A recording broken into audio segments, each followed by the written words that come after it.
তার নেতা কর্মীকে রেখে তার কথা হলো তাকে চিকিৎসার জন্য গেছে, দেশের বাড়ি এখান থেকে বলছে যে আমি সুস্থ হয়েছি।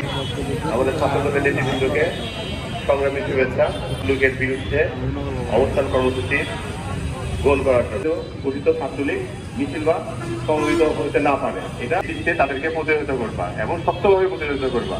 যদি বাংলাদেশ জাতীয়তাবাদী দল বাংলাদেশের মানুষ যাদেরকে প্রত্যাখ্যান করেছে তাদের কর্মসূচি পালন করবে। কারা পালন করবে জানেন? বিগত কিন্তু এখন কি হয়েছে, বাংলাদেশের জনগণ বাংলাদেশে শান্তিতে আছে, শান্তিটা থেকে বাংলাদেশে হামলা মামলা করার চিন্তা ভাবনা করছে। যেটু সরকার আছে তার পরিবারের লোকজন এবং বাংলাদেশ ছাত্রলীগের ফেসবুকের মাধ্যমে আন্দোলনের ডাক দিই নাই। ফেসবুকে আন্দোলনের ডাক পরে কিছুদিন আগে মিছিল করেছিল কাশিয়াডাঙ্গা থানা থেকে 100 গজ দূরে। ওসিকে বললাম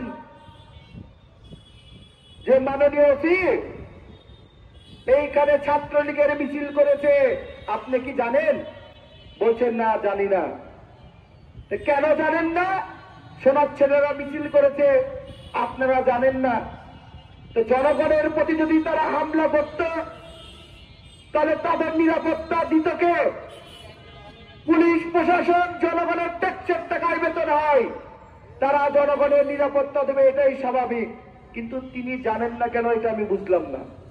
তার উচিত ছিল তিনি স্বাধীনতার পরে শিগগিরি করতে বসে এখন ছাত্রলীগ নাকি ওদের ভাই হয়ে গেছে, তাকে গ্রেপ্তার করা যাবে না। এই ছাত্র দলের অবস্থান কর্মসূচি থেকে হুঁশিয়ার করে বলে দিতে চাই, যদি ছাত্রলীগের খুনিদেরকে গ্রেপ্তারে অনিয়া করেন, তপন বলে গেছেন আমরা কিন্তু থানা ঘেরাও কর্মসূচি দিতে বাধ্য হব।